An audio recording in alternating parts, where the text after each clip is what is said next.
저희가 지난 수요일날부터 요한계시록 가속이 붙어서 바로 또 수요일까지 기다릴 수 없어서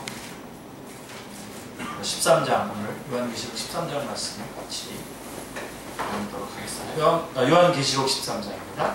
요한계시록 13장 우리 한번 같이 한번 읽고 같이 해석해 나가도록 하겠습니다. 요한계시록 13장입니다.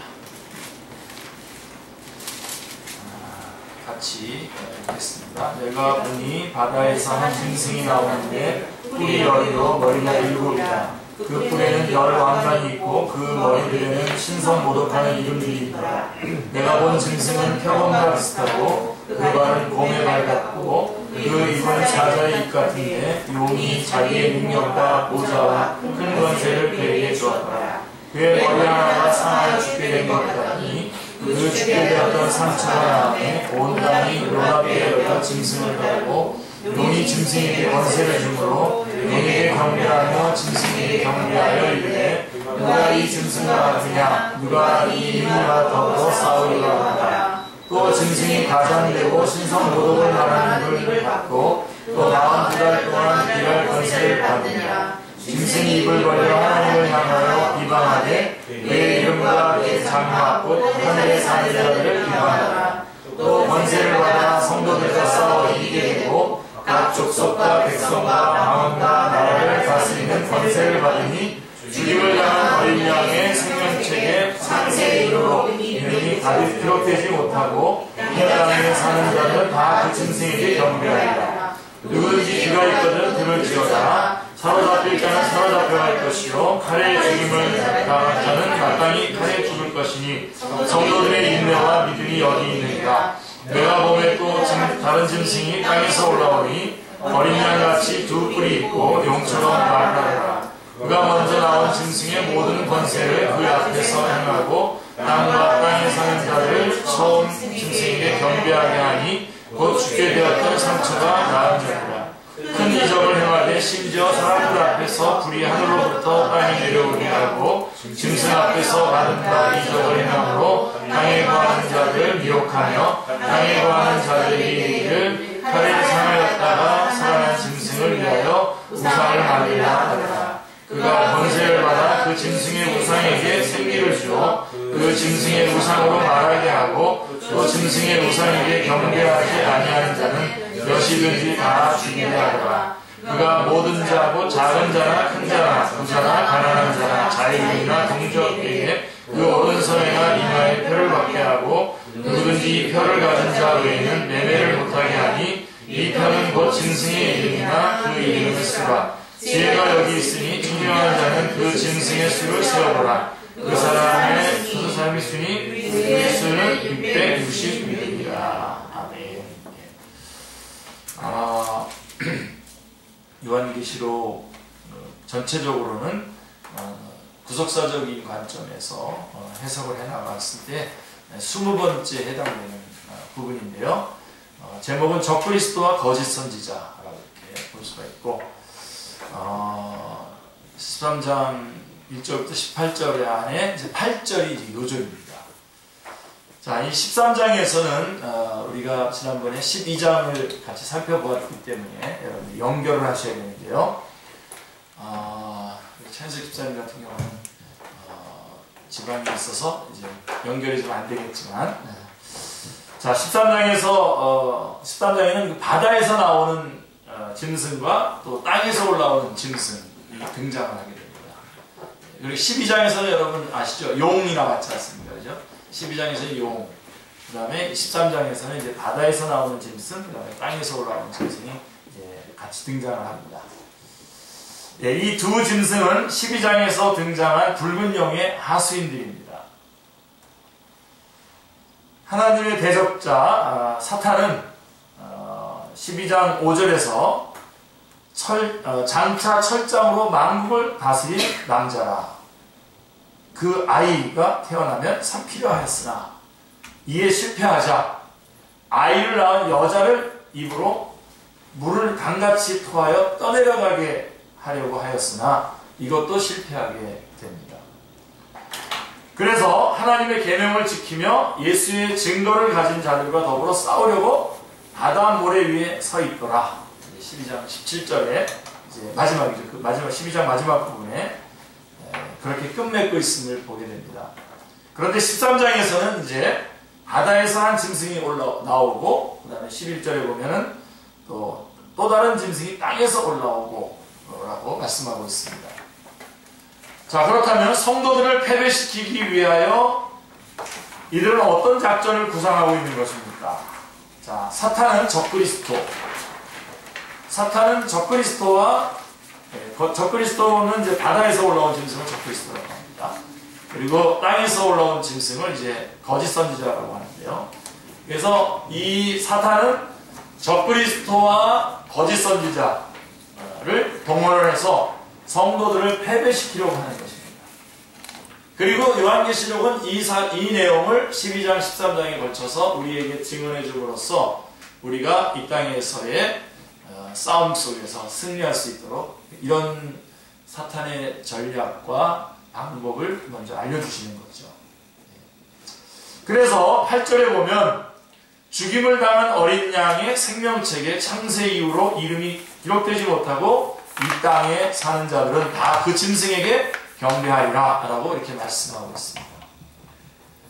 자, 그래서 13장에서 우리가 주목해야 할 점은 사탄이 구사하는 그 작전의 양면성입니다. 양면성.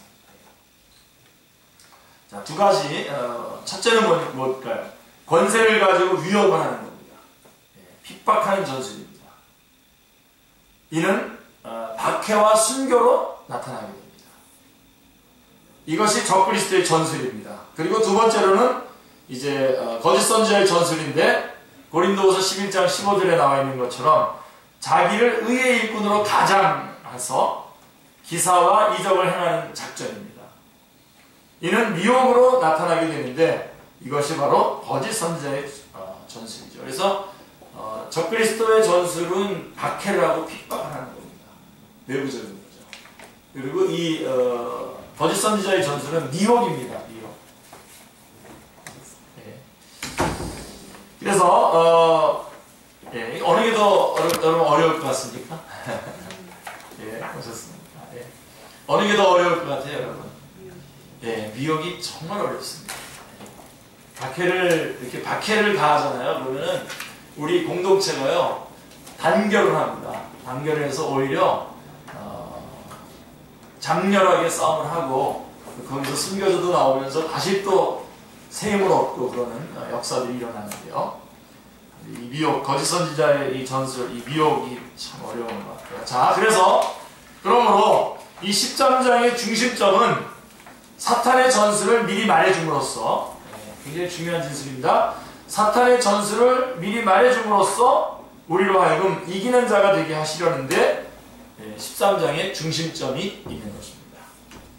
그래서 이걸 붙잡으셔야 돼요.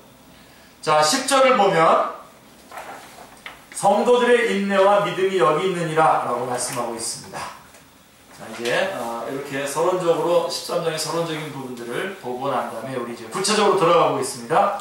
자, 1장 1절부터 10절까지가 바다에서 나오는 짐승에 관한 말씀입니다. 적그리스도에 대한 말씀인데 1절 말씀을 다시 한번 또 같이 읽어볼까요? 내가 보니 바다에서 한 짐승이 나오는데 뿔이 여리어 머리가 일곱이다. 그 뿔에는 열 왕관이 있고 그 머리들에는 신성모독하는 이름들이 있다.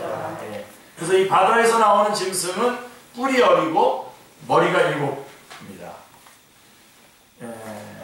그리고 그 뿔에는 열 왕관이 있고 그 머리들에는 신성모독하는 이름들이 있더라. 이렇게 되어 있습니다.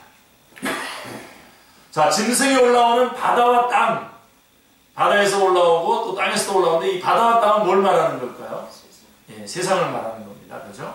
그래서 10장 2절에도 펴놓인 작은 두루마리를 들고 서 있는 천사가 오른발은 바다를 밟고 왼발은 땅을 밟고 서 있는 것을 보았는데 바로 용과 그래서 이게 땅을 말하는 겁니다. 온 세계를 말하는 겁니다. 자, 용과 바다에서 나오는 짐승과 땅에서 올라오는 짐승을 가리켜서 우리는 편의상 뭐라고 얘기하냐면 사탄의 삼위일체라고 합니다. 그래서 용, 사탄, 바다에서 나오는 짐승 적그리스도, 땅에서 올라오는 짐승은 거짓 선지자인데 거짓 영, 그래서 악령 이렇게 해서 사탄의 삼위일체라고 우리가 편의상 그렇게 구분을 이렇게 정리를 할 수 있습니다.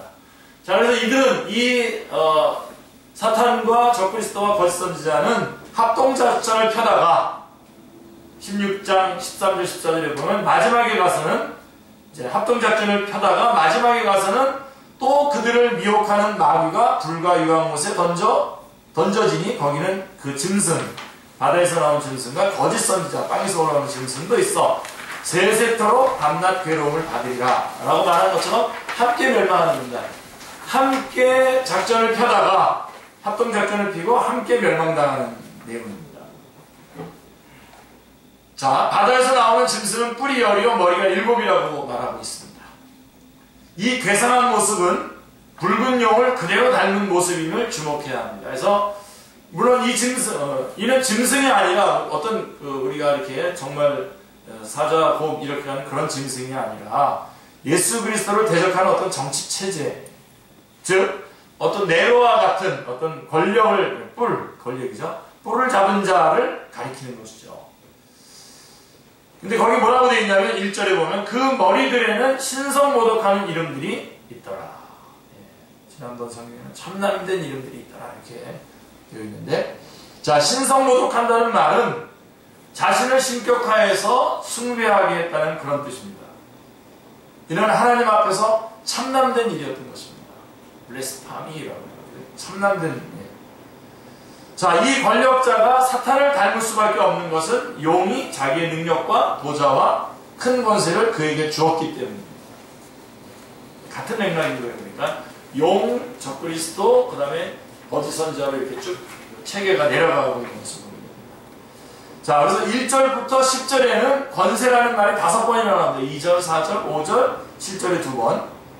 권세라는 말이 5번 나오고요. 근데 그 권세를 누구에게로부터 받냐? 사탄에게로부터 적그리스도가 받는 겁니다. 용이 권세를 주므로 2절 4절에 용이 권세를 주므로 적그리스도가, 바다에서 나오는 짐승 적그리스도가 과장되고 신성모독을 말하는 입을 받고 또 42달 동안 일할 권세를 받으니 라고 말씀하고 있습니다. 42달에 대해서도 여러분 확실하게 확고하게 해두셔야 됩니다. 이 42달은 3년 반을 말하는 것입니다. 성경에서는 한 때와 두 때와 반 때 이렇게 말하기도 하고 1260일이라고도 말하고 42달이라고도 말하고 3년 반이라고도 말하고 이렇게 하는데, 이거는 어떤 한 시점을 말하는 것이 아니라 주님의 초림으로부터 시작해서 주님이 다시 오실 재림까지 그 기간을 말하는 거예요. 그러니까 지금이 바로 그 기간 안에 있는 거예요. 만약에 그렇지 않고 어떤 한 특정한 순간에 일어나는 그 사건이라고 한다면 초대교회 성도들이라든가 우리들에게는 뭐 별로 의미가 없겠죠. 이 요한계시록의 말씀이죠. 그래서 이 42달에 대한 부분은 뭐 여러 가지로 나중에 또 한번 설명할 수 있는 기회가 있겠습니다. 자, 7절에서도 또 권세를 받아 성도들과 싸워 이기게 되고 각 족속과 백성과 방언과 나라를 다스리는 권세를 받으니 라고 말씀하고 있습니다. 그러니까 적그리스도가 철두철미하게 누구에게 조종을 받고 있는 겁니까? 사탄에게 조종을 받고 있다고 하는 사실을 말씀해주고 있는 것입니다. 그러므로 적그리스도는 용의 하수인으로 용을 경배하는 일이 주 임무입니다. 그렇다고 해서 적그리스도가 용을 사탄을 향해서 이렇게 어떤 숭배를 하는 것이 아니에요. 일곱 머리에서 나오는 사탄의 지혜는 우리가 생각하는 것보다 훨씬 고차원적입니다. 자, 이렇게 말하는 것입니다. 내가 하나님이다, 우리가. 그러니까 이 사탄은, 이 적그리스도는 사람들로 하여금 너가 하나님이라는 거예요. 너를 숭배하지 않는 자는 다 죽이다. 인류의 시조에게도 너희가 그것을 먹는 날에는 너희 눈이 밝아져 하나님과 같이 되어라고 말씀하고 있는 것입니다. 그러니까 결국은 사탄에게 경배하도록, 사탄에게 용을 경배하도록 하는 일이 결국 뭐냐면 적그리스도가 인간들로 하여금 자기를 숭배하도록, 자기를 하나님으로 생각하도록 만드는 것이라는 겁니다. 그래서 계속해서 2절 말씀에 보면 내가 본 짐승은 표범과 비슷하고 그 발은 곰의 발 같고 그 입은 사자의 입 같다라고 묘사하고 있는데, 이것은 다니엘서 7장에 보면 다니엘서 7장 이후에 어떤 얘기가 나오냐면 말라기 선지자 이후에 다시 예수님이 활동하시는 그 시간까지의 400년 동안의 그 내용이 다니엘서에 예언되어 있습니다. 예언되어 있는데 바로 거기에 나오는 사자와 다니엘서 7장에 보면 사자와 곰과 표범이 나오는데 바로 바벨론, 바사, 헬라 이렇게 해서 쭉 내려가는 것을 말하는 겁니다.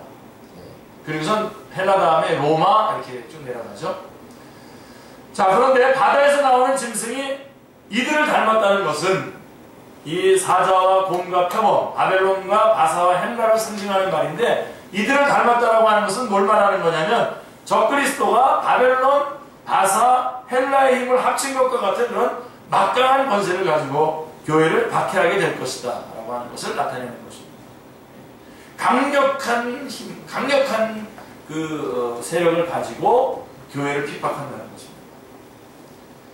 사도 요한 당시 로마가 그러했던 것이죠. 그래서 사도 요한이 지금 있는 이때에는 그 바벨론, 바사, 헬라, 로마로 이렇게 쭉 이어지면서 그렇게 진행되고 있는 것이죠. 그런데 적그리스도의 활동이 없는 시대란 없습니다. 그리고 이제도 있거니와 또한 나중에도 등장하게 될 것입니다. 그래서 3절에 보시면 그의 머리 하나가 이 부분도 아주 여러분들이 주목해 보셔야 되는데 3절에 보면 그의 머리 하나가 상하여 죽게 된 것 같더니 그 죽게 되었던 상처가 나음에 라고 말씀하고 있습니다. 자, 12절에서도 곧 죽게 되었던 상처가 나은 자니라 라고 말씀하고 14절에서도 칼에 상하였다가 살아난 짐승이라고 이 점을 거듭 강조하고 있음을 주목해야 됩니다. 이 적그리스도가 어떤 지금 작전을 구사하고 있냐면 죽었다가 살아나는 그런 작전을 구사하고 있는 겁니다. 누굴 닮은 거죠? 예수 그리스도의 죽음과 부활. 그리고 11장에서 여러분 기억나십니까? 두 증인이 어떻게 해서 승리를 거머쥐었습니까? 죽었죠. 그죠? 죽었다가 부활하면서 완전히 승리를 거두는 모습을 봤는데 적그리스도가 열불과 일곱 그런 지혜를 가지고 있는 이 적그리스도가 그것을 모방하지 안 모방하겠습니까? 그렇죠? 자, 성경이 이를 강조하고 있는 의도는 죽게 된 것 같은 머리 하나가 무엇을 가리키냐라고 하는 것을 규명하려는 것이 중요한 것이 아닙니다. 그런 새길로 빠져나가지 마시기 바랍니다. 이거는 뭐냐 그러면서 계속 거기다 집중하다가 중심 메시지를 잊어버리는 겁니다. 그래서 우리는 그것 때문에 고심할 필요가 없고요. 아마 뭐 로마의 황제 중에 한 사람이 죽게 되었다가 살아난 일이 있었는지도 모르겠죠. 자, 성경이 이를 통해서 말하려고 하는 진짜 의도는 온 땅이 놀랍게 여겼다는 겁니다. 온 땅이 놀랍게 여겨 짐승을 따르고 라고 3절에 말씀하고 있는 것입니다. NIV 성경으로 보면 The whole world was astonished and followed the beast 이렇게 되어 있습니다. 그러니까 온 세상이 놀랐다는 겁니다. 그리고 그를 따랐다는 겁니다. 이 사건 때문에 한 머리가 하나가 상한 거였다가 다시 회복되면서 그가 모든 사람들을 놀라게 하고 모든 사람이 그를 따르게 만들었다는 겁니다.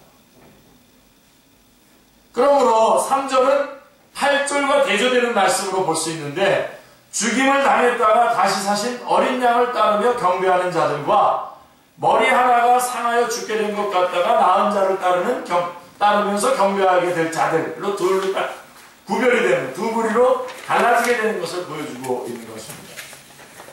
그러므로 이것은 사탄이 죽으셨던 주님이 다시 사심으로 얻게 된 명성을 모방하는 것으로 보아야만 합니다. 이게 참 그래서 어려워요.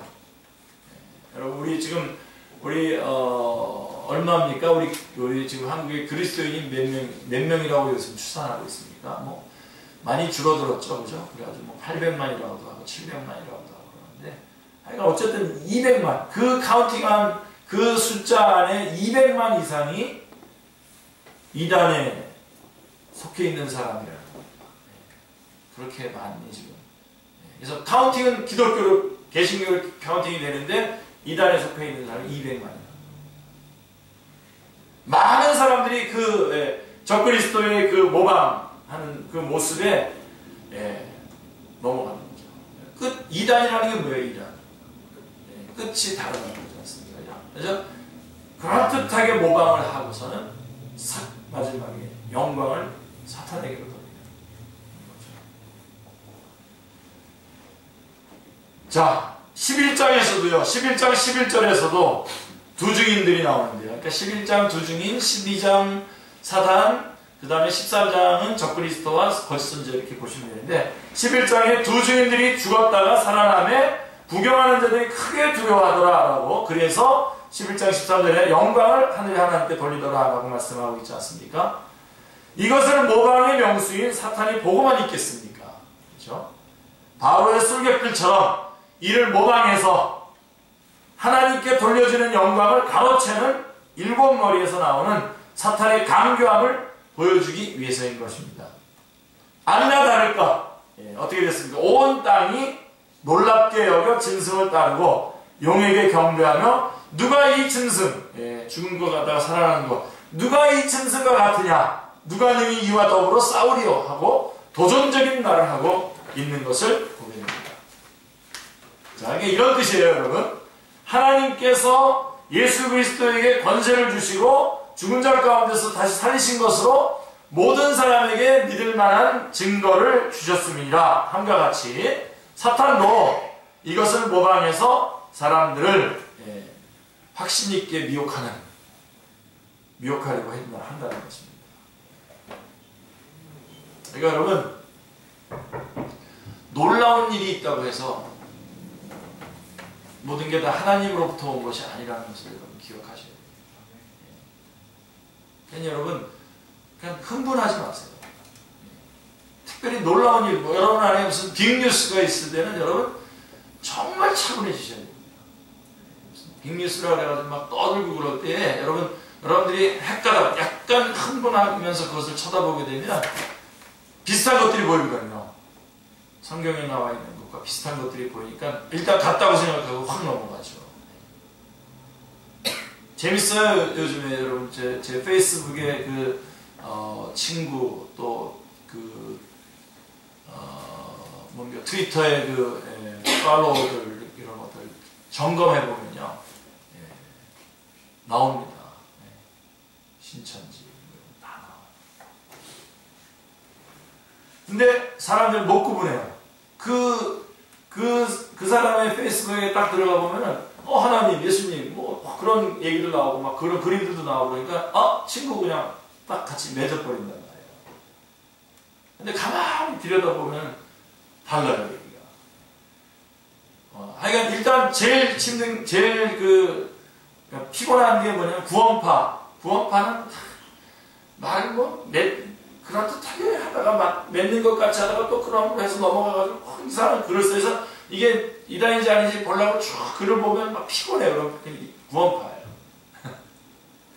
딱 잘라서 이게 답이 안 나오고 자꾸만 뱅뱅뱅 돌아가지고 이상한 말하고 비슷한 말로 가지고 자꾸만 서로 헷갈리게 만드는 거예요. 그러니까 예를 들면 그런 겁니다. 근데 여러분 놀라지 말라고요. 딱 놀라면서 딱 한두 개만 보이는 거 예수님 나오면 그냥 확 넘어간단 말이에요. 그렇게 하지 마시오. 이거는 지금 오늘 메시지 중에서 지금 이 부분이 여러분들이 지금 이 마지막 예수님의 초림과 재림 사이에 살아가고 있는 동안에 우리가 꼭 붙잡아야 되는 겁니다. 꼭 붙잡아야 돼요.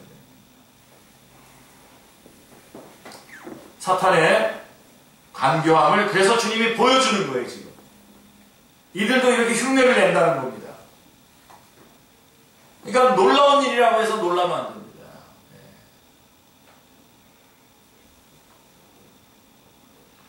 선은 뿔이 있죠. 그렇죠? 근데 뿔이 있다고 다 선은 아니죠. 우리 분명히 성령님의 역사 가운데 놀라운 기적들이 있을 겁니다. 그러나 기적이 다 성령님의 역사라고 볼 수는 없어요. 이 짐승들도 보세요. 여기 보면 이 어마어마 불을 떨어뜨리고 막 그래요. 엄청난 일을 해냅니다.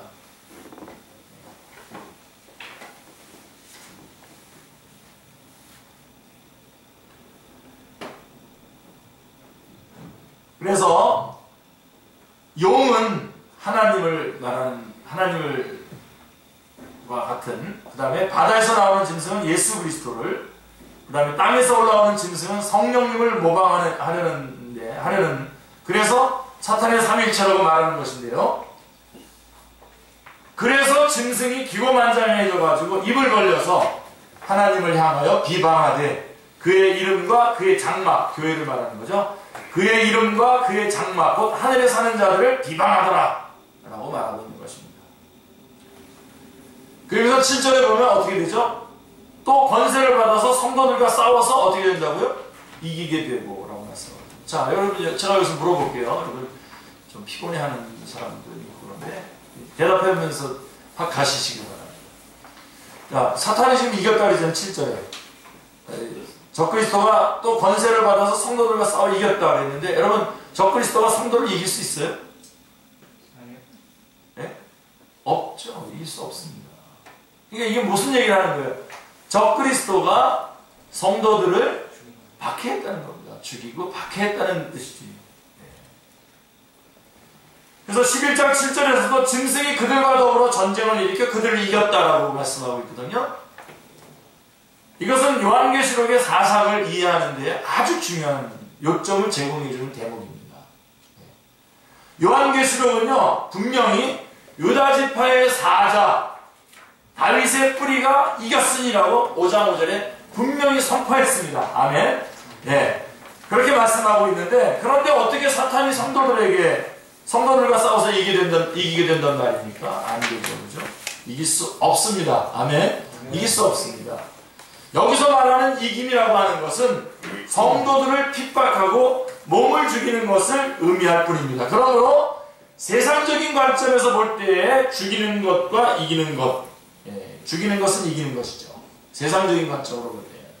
그래서 이겼다라고 여기서 표현하고 있는 것입니다. 그러나 하나님의 관점에서 볼 때는 어떻습니까?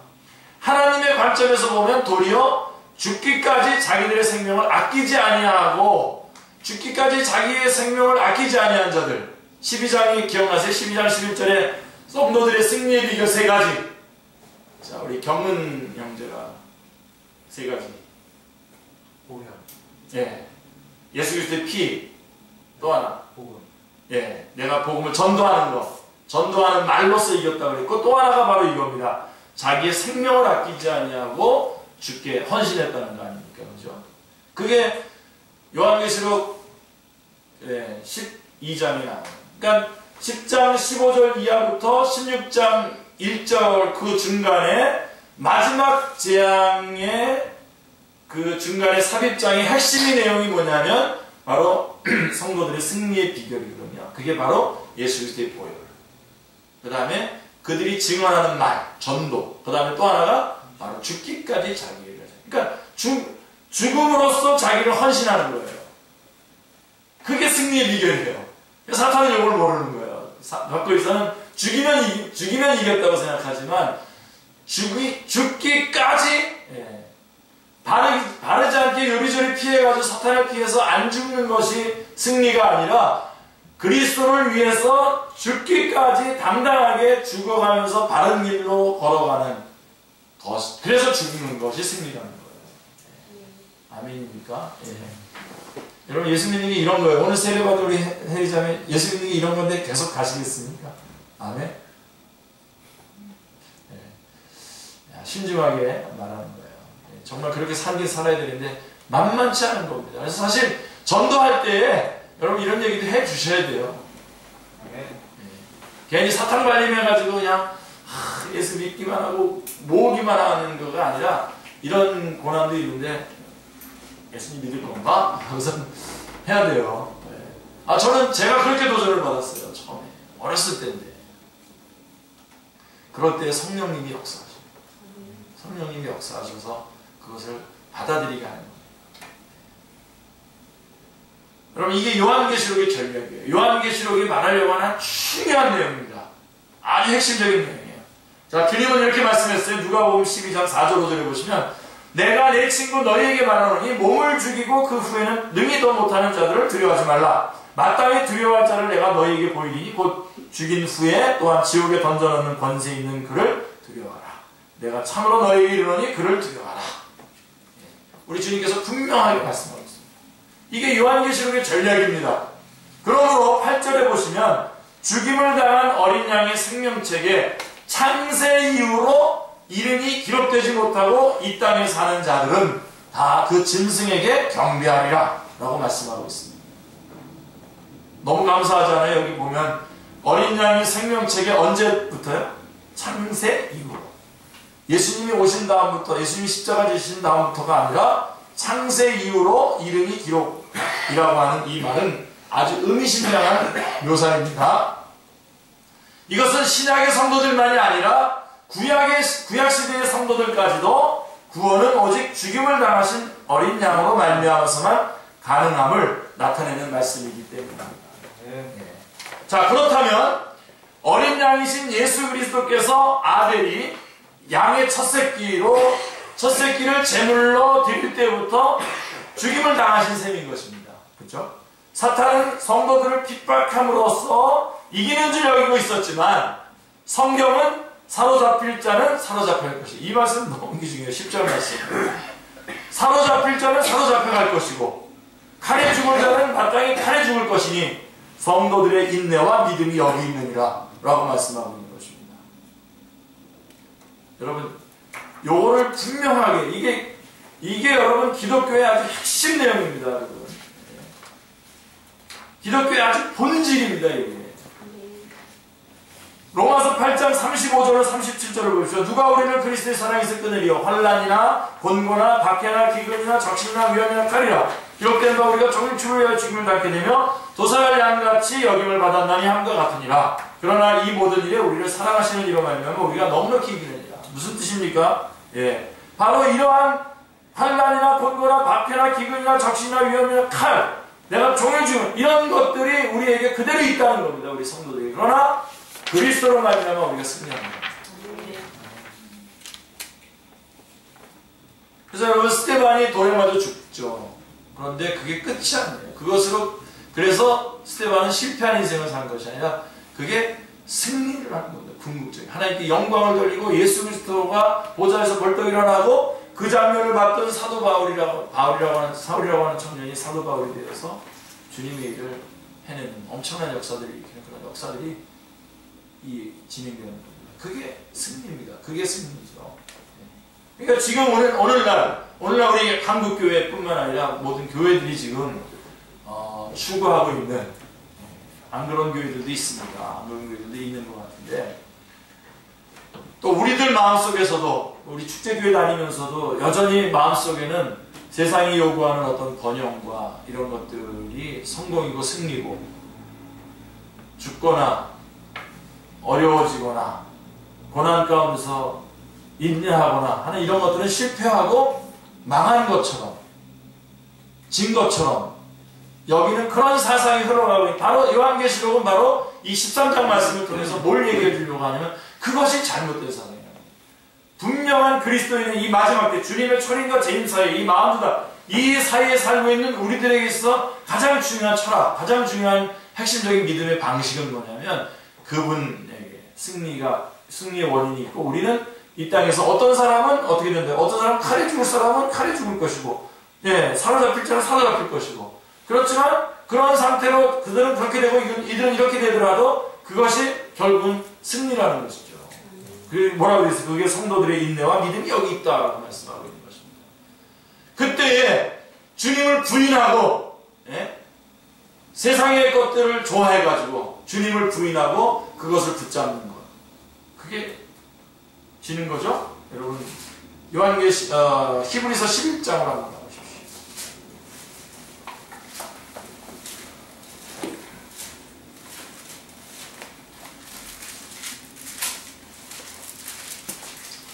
히브리서 11장에 뭐 그런 얘기들이 쭉 나와 있습니다만은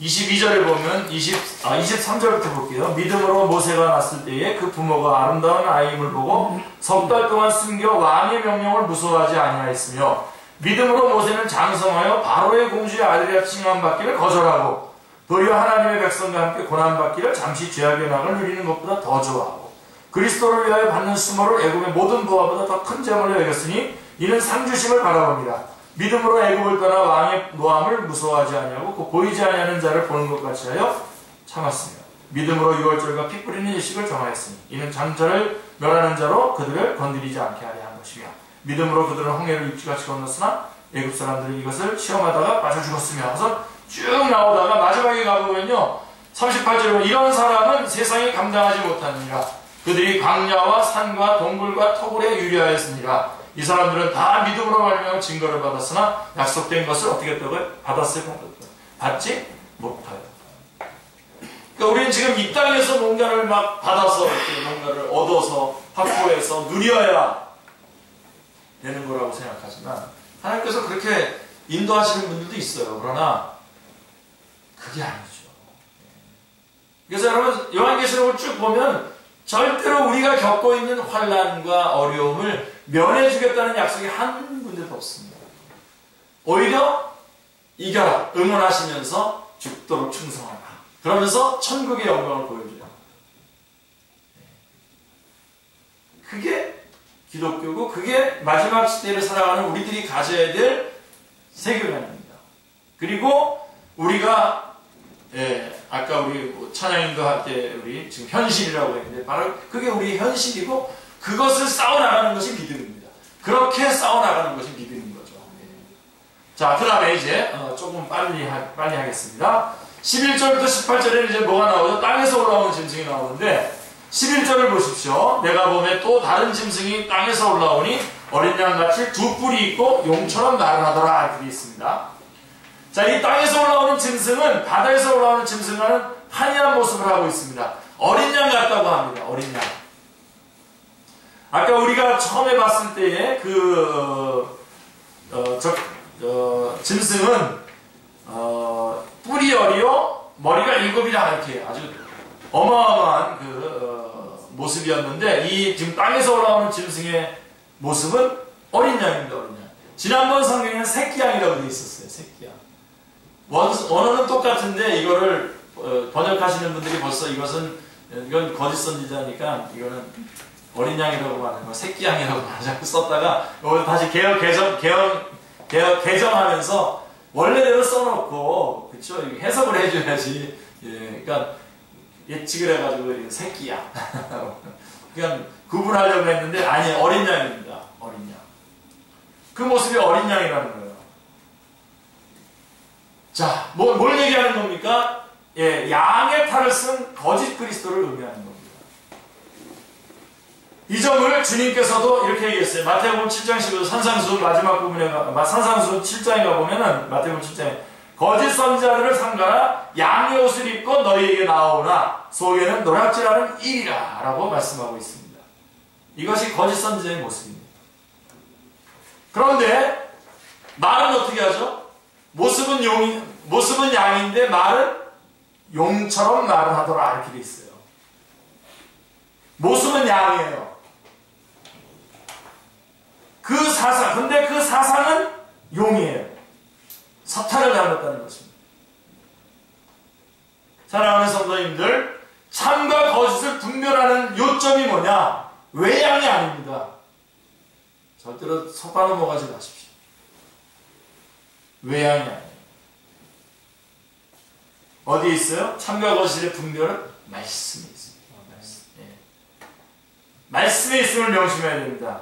이 점을 선지자는 뭐라고 얘기하고 있습니까? 에레미야 23장 28절 여호와의 말씀이 아니라 꿈을 꾼 선지자는 꿈을 말할 것이요 내 말을 받은 자는 성실함으로 내 말을 말할 것이라 겨가 어찌 알곡과 같겠느냐라고 말씀하고 있습니다. 꿈꾼 얘기하는 사람들 말 좀 제발 좀 듣지 마세요. 그거 나 보라고 자꾸 나한테 유튜브로 보내는 사람도 있어요. 그런 사람들 막 얘기들을 보라고 좀 보시라고 막 계속 나한테 보내요. 그래서 보겠다 그러고 안 보고 내 거 하나 보내죠. 내가 한 소리요. 여러분들도 넘어가지 마세요. 이 세계를 자기가 무슨 봤다나 가지고 세계의 막 흐름을 막 얘기하는데 그 사람들이 원하는 노리는 게 뭔지 아십니까? 한 10가지 얘기했는데 그 중에 하나 맞잖아요. 그럼 뜨는 거예요. 다른 얘기한 것들은 다 사람들이 다 안 하고 그런 걸 또 추구하는 또 쪼무레기들도 있더라고요. 그렇게 벌써 신학교 다니고 그러면서부터 벌써 그런 거 흉내내면서 하는 또 있더라고요. 이걸 쪼무레기라고 그러는데 제대로 표현한 건지 모르겠어요. 어떤 사람은 자기가 무슨 결혼하라고 그렇게까지 막 예언도 하고 그런 뻥이죠. 근데 그런 거에 굉장히 좋아요, 사람들이.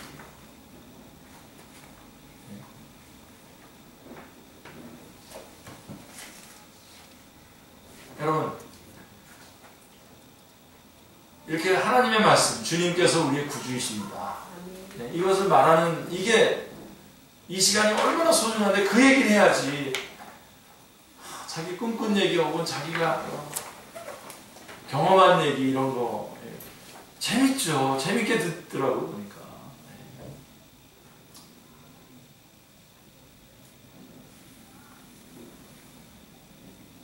지금 얘기하고 있는 예레미야 선지자를 통해서 말씀하고 있는 게 꿈을 꾼 사람은 꿈 얘기할 거고 자기 꿈 얘기할 거고 하나님의 말씀을 들은 사람은 하나님의 말씀을 말할 거라.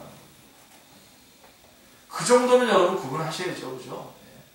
그 정도는 구분하셔야 돼요. 근데 이렇게 돼 있어요. 에레미야 5장 30절에 가보면 30절 30절에 가보면 이 땅에 무섭고 놀라운 일이 있다는 거예요. 무섭고 놀라운 일이 있도다. 선지자들은 거짓을 말하고 겨와 같은 말씀을 하고 제사장들은 자기 권력으로 자기 뿔로 다스리며 더 기가 막힌 게 뭔지 아세요? 내 백성은 그것을 좋게 여기니 마지막에는 너희가 어찌하려느냐 탄식을 합니다. 그 결국은 멸망을 끝나고 말았던 것입니다. 제가 제일 안타까운 거 한마디 할게요. 저도 재밌게 꿈 얘기하고 여러분 가려운데 긁어주고 그런 말 하고 그러면 여러분 좋아하고 이렇게 그냥 말씀을 그냥 좀 밋밋하게 재미없게 그냥 읽듯이 이렇게 막 하면은 재미없어 하고 그러지 마세요.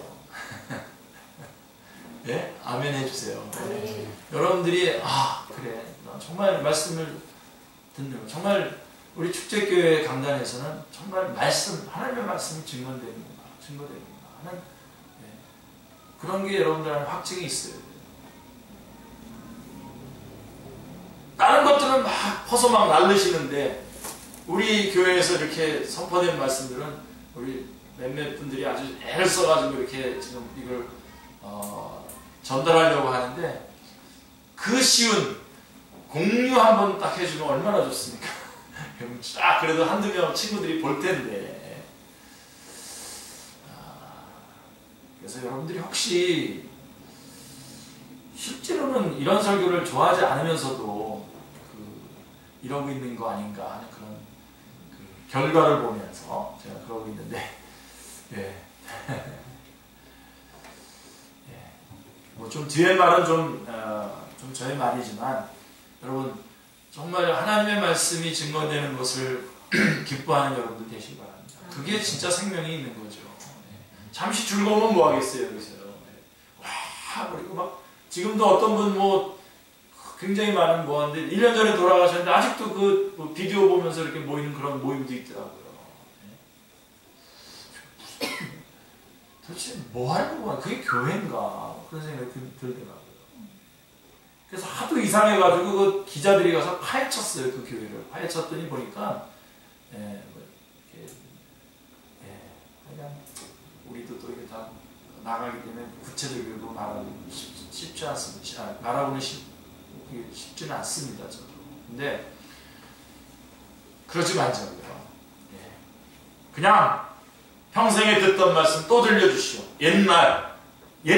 옛길 전에 말했었던 그 말씀 예수님이 우리의 구주시고 그분을 믿으면 천국 가고 믿지 않으면 지옥 가고, 성령님이 역사하셔서 우리 안에 역사하시면 우리가 주님을 믿고 따르고 그분이 맡기신 직분을 감당하고, 주님이 부르시면 기쁨으로 천국 가고, 이런 아주 정말 주님께서 우리를 위해서, 그래서 주님께서 창세기 3장 15절부터 쭉 이 역사를 이루기 위해서 오셨고 다 이뤘다고 역사를 이루셨고, 그 다음에 이제 이 모든 승리를, 마지막 모든 것들을 다 점검하시고 온전히 승리하는 그날을 우리가 기다리고 있는 것. 이 말씀이 우리의 말씀이지. 여러분, 이 말씀, 이 강단에서 지금 그 말씀이 전해지는 거하고 지금 어떤 자기가 만든 어떤 무슨 재단 이야기를 하면서 다 시간을 다 보내고 그러면서 하는 거예요. 그게 비교도 안 되는 거죠. 근데 자기 꿈을 한참 얘기하는 거예요. 이렇게 해서 막.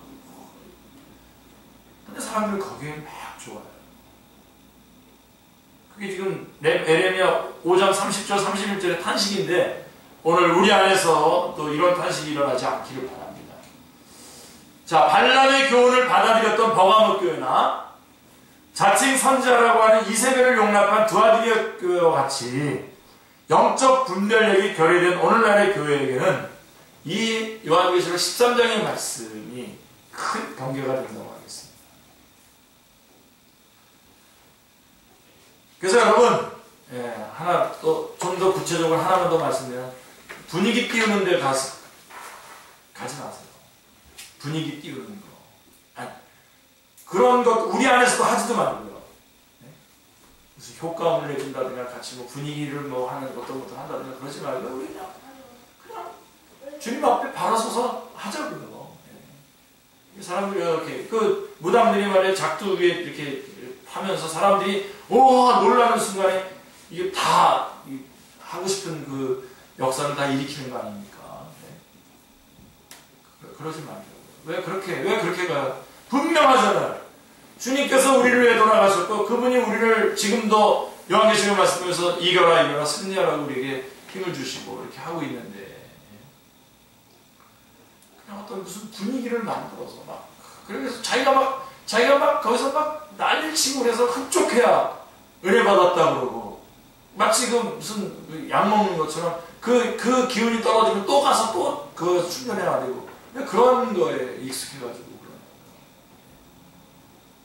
한마디 말씀, 여러분, 여호와는 나의 목자시니 내가 부족함이 없다. 이 말씀이 여러분 안에 팍 파고 들어가서 여러분 전체를 막 주장할 수 있게 할 수는 없습니까? 그 말씀이 꼭 그게 무슨 어떤 분위기를 만들고 장미꽃 천성을 갖다 놓고 막 무슨 촛불 켜고 막 무슨 꽹과리 치고 막 그래가지고 이렇게 막 분위기를 띄워야 됩니까?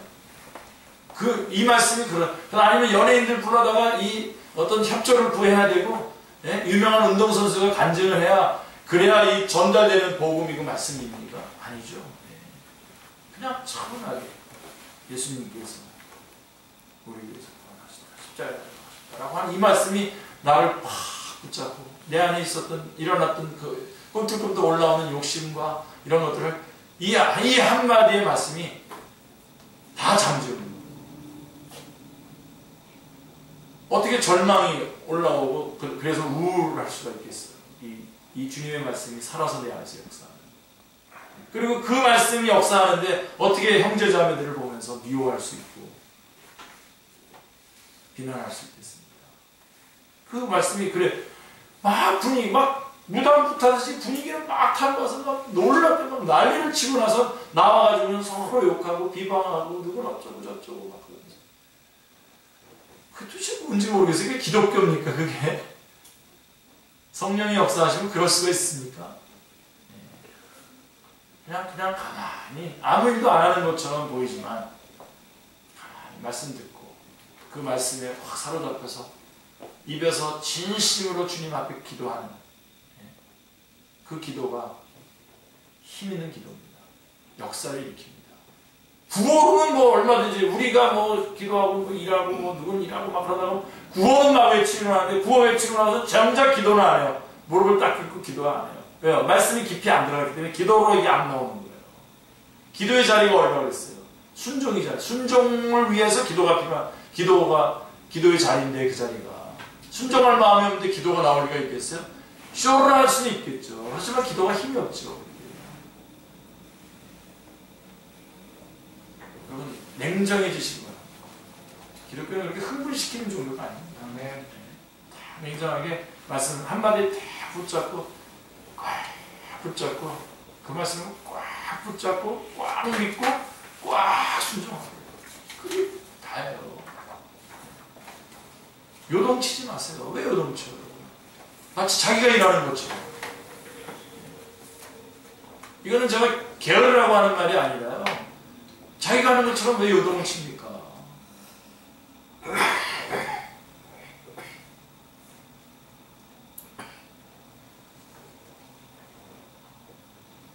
자, 이 요한계시록 13장이 오늘날 너무나 중요한 말씀입니다. 영적 분별력이 결여된 이 오늘날의 교회에 하나님께서 정말 주신 은혜로 주신 말씀입니다. 자, 어떻게 미혹을 합니까? 14절에 보면 짐승 앞에서 받은 바 이적을 행함으로 땅에 거하는 자들을 미혹한다고 말씀하고 있습니다. 여기서 주목해야 할 점이 있는데 짐승 앞에서 받은 바 이적이라고 표현하는 것이죠. 거짓 선지자의 권세는 짐승, 즉 적그리스도에게서 받은 것임을 나타내고 있습니다. 자, 15절에서도 그가 권세를 받아 라고 말씀합니다. 그러니까 사탄 진영의 권력 체계를 보면 사탄, 적그리스도, 거짓 선지자 이렇게 권력 체계가 되어 있는 것을 보게 됩니다. 13절에 큰 이적을 행하되 심지어 사람들 앞에서 불이 하늘로부터 땅에 내려오게 했던 사람이 누구예요? 예, 다니엘이 한 겁니까? 엘리야가 한 겁니까? 엘리야죠, 그죠? 엘리야가 한 겁니까? 하나님께서 역사하신 거죠, 그죠? 근데 그런 것도 얼마든지 해낼 수 있다는 거예요. 그러니까 놀라지 말라고요. 중요한 것은 사람들이 이렇게 기적을 자꾸만 원하기 때문에 이러한 기적을 가지고 우리에게 접근하는 여러 가지 세력들에 우리가 헛가닥 넘어가는 거예요. 자, 이것은 11장 5절에 11장이면 두 증인을 말하는 건데요. 11장 5절에 대한 모방이라고 말할 수 있는데 악하고 음란한 세대는 말씀보다 표적을 추구하기 때문에 미혹을 당하게 되는 것입니다. 미혹당하는 사람들은요 바로 이 부분입니다. 이단에 빠지는 사람들 보면 다 이 부분입니다. 막 추구하는 말씀을 안 추적하고요. 말씀 말고 뭔가 이상한 현상들, 뭔가 나에게 어떤 별로 내가 노력하지 않아도 어떤 결과가 떨어질 것들, 뭐 이런 것들을 막 추구하고 막 갑자기 놀라운 현상을 요구하는 사람들이 바로 이 미혹을 받는 거예요. 갑자기 불이 떨어지니까 이거 뭐 최고네. 그것은 바로 그쪽으로 넘어가는 겁니다. 어떻게 미혹합니까? 그가 권세를 받아 그 짐승의 우상에게 생기를 주어 그 짐승의 우상으로 말하게 함으로, 이 부분도 너무너무 중요합니다. 말하게 했다는 겁니다. 진리 대결이죠.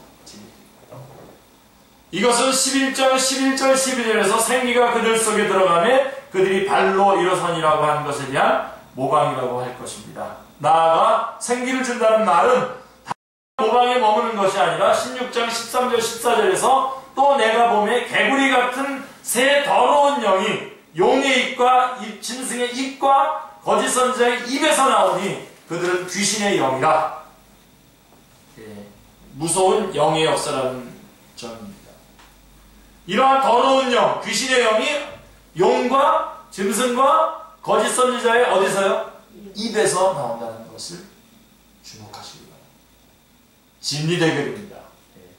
입에서 나온다라고 하는 말은 11절에서 용처럼 말을 하더라 라고 한 말과 관련이 있음을 나타냅니다.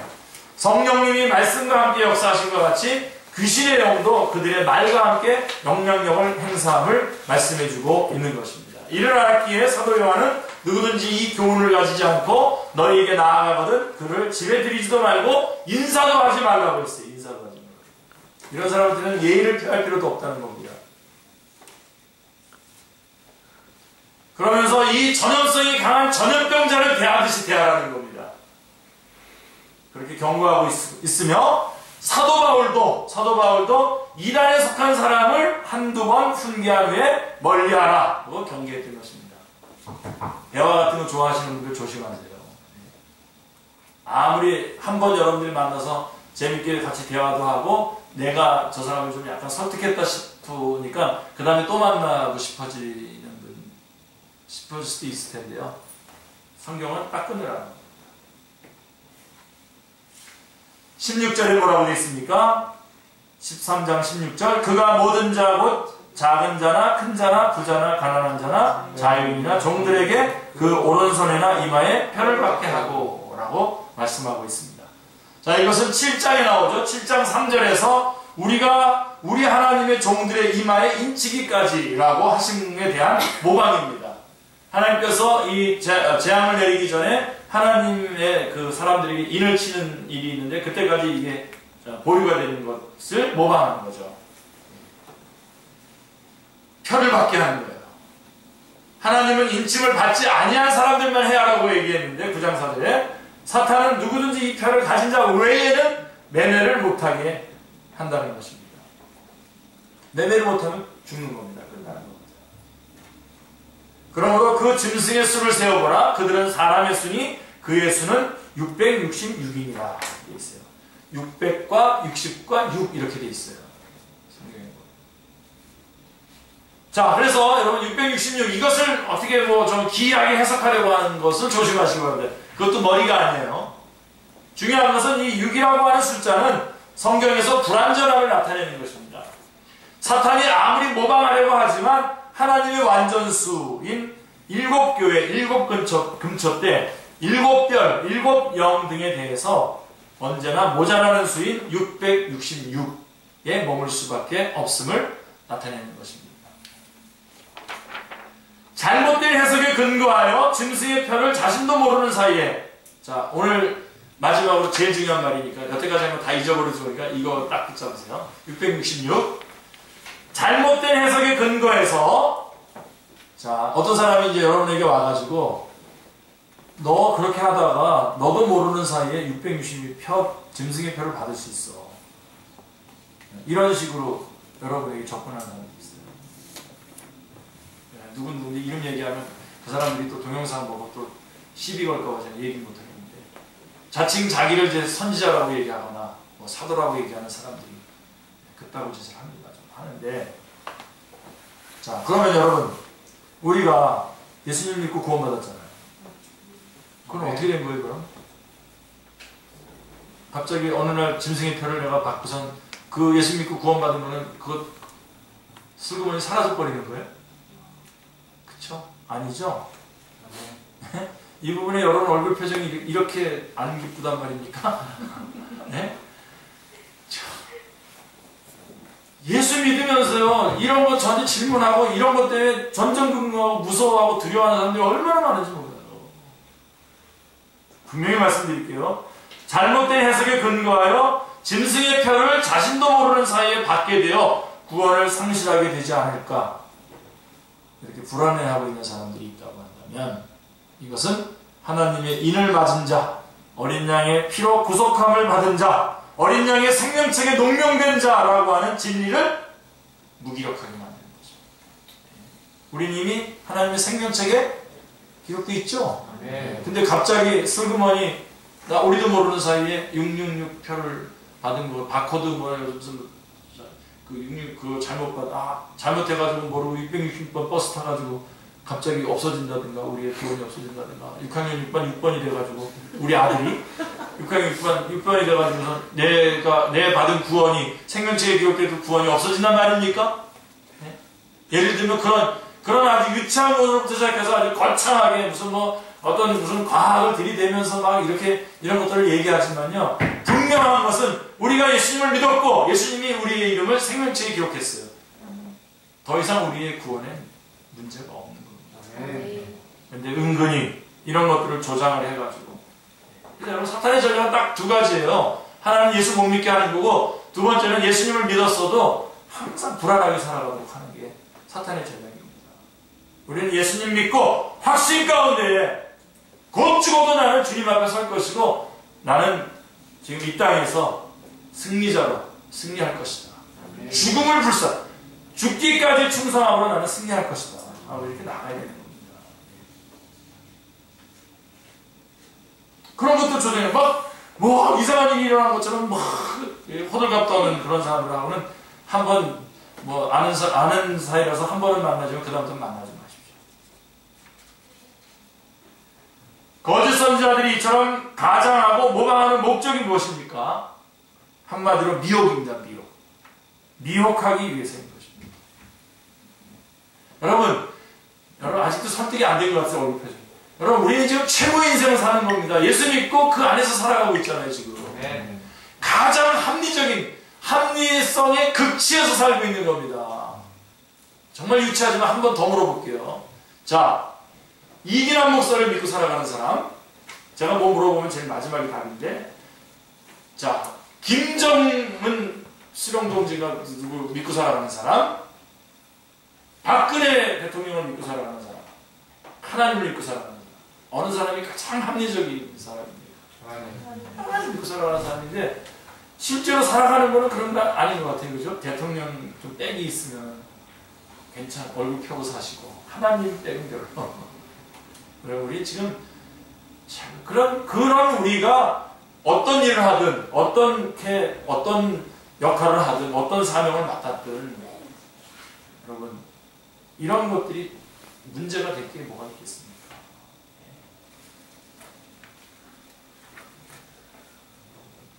자, 마무리할게요. 그러므로 요한계시록에는 사탄의 삼위일체를 가리켜서 12장 9절에 온천하를 꿰는 자, 표적으로 미혹하던 자라고 말씀하고 있습니다. 자, 제자들이 주님께 또 주의 임하심과 세상 끝에는 무슨 징조가 있사오리까? 라고 물어봤죠. 근데 첫 말씀이 뭐죠? 너희가 사람의 미혹을 받지 않도록 주의하라. 미혹을 받지 않도록. 제일 중요한 건 미혹을 받지 않으려면 어떻게 해야 됩니까? 말씀에 대해서 정확히 해야 되죠. 그래서 여러분 말씀에 생명 거세요. 딴 거 좀 하지 말고요. 제발 정말 부탁드립니다. 진중하게 앉아서 말씀 보고 연구하세요. 그리고 물어보세요. 제가 답해드릴게요. 실시간. 우리 요새는 얼마나 좋은지 몰라요. 옛날에 삐삐 쳐가지고 전화해가지고 또 막 연결하고 그랬는데 요즘 그냥 바로 그 자리에서 그냥 엄청난 자료도 바로 넘겨줄 수 있어요. 요즘에.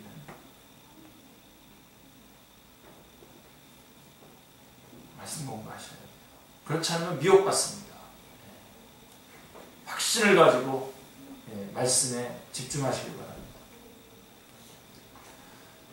이런 일은 이제도 있고요. 전에도 있었고 장차도 주님이 승리하시기 전까지는 계속해서 완전한 승리로 마무리될 때까지는 더욱더 기승을 부리게 될 것이라는 사실입니다.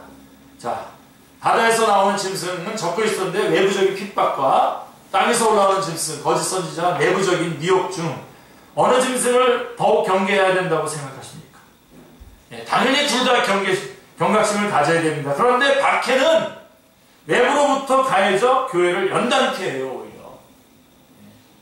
사실은 이건 싸워볼만 해요. 근데 진짜 무서운 거는요. 미혹이에요. 내부로부터 침투해서 교회를 부패케 하는 거죠. 디도서 1장 11절에 그들의 입을 막을 것이라 이런 자들이 더러운 이득을 취하려고 여기 딱 있어요. 여러분들이 항상 점검해야 될 것은 여러분들이 뭐 큐티라거나 뭐 할 때 항상 점검해야 돼요. 무슨 일을 하든지 오늘 발걸음을 딛고서 집을 나갈 때에 여러분들이 직장을 갈 때, 사업장에 갈 때, 혹은 학원에 갈 때, 가정 안에 있을 때도 항상 물어보십시오. 내가 지금 더러운 이득을 취하려고 하는 것은 아닌가? 그들의 입을 막을 것이라 이런 자들이 더러운 이득을 취하려고 마땅하지 아니한 것을 가르쳐 가정들을 온통 무너뜨리는도다 라고 말씀하고 있습니다. 이단의 가장 큰 폐해가 뭔지 아세요? 가정 파괴입니다. 그러므로 2, 3장에서 교회들이 책망받은 점을 보면 요한계시록 2장 3장에서 교회들이 책망받은 점을 보면 박해로 인한 변절보다는 미혹에 의한 타락이 있음을 보게 됩니다. 오늘날 한국교회에 거짓 선지자가 양의 탈을 쓰고 나타나 불이 하늘로부터 내려오게 하는 큰 이적을 행하며 귀신의 영을 불어넣어준다면 이것을 분별할 수 있는 성도들이 얼마나 되겠습니까? 심히 근심스러운 요한계시록 13장은 교회의 대적이 누구며 어떻게 하는 것이 승리하는 것인가를 말씀하고 있는 부분임을 잊지 마십니다. 지금 요 부분은 어떤 부분이냐면 인재앙이 쫙 7개 재앙, 그 다음에 나팔재앙이 딱 6번째 재앙까지 있고 마지막 재앙이 7번째 나팔인데 7대적으로 되어 있어요.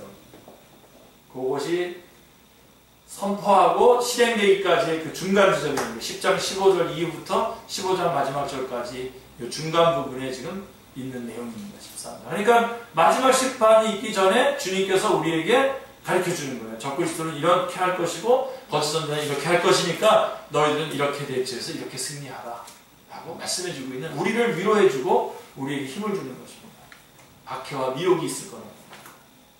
많은 우리가 그것 때문에 현혹될 것지만 우리는 끝까지 말씀을 붙잡고 승리해야 한다는 것이 오늘 말씀의 핵심 내용입니다. 예, 시간 같이 우리 기도하겠습니다. 우리 혜리장님께서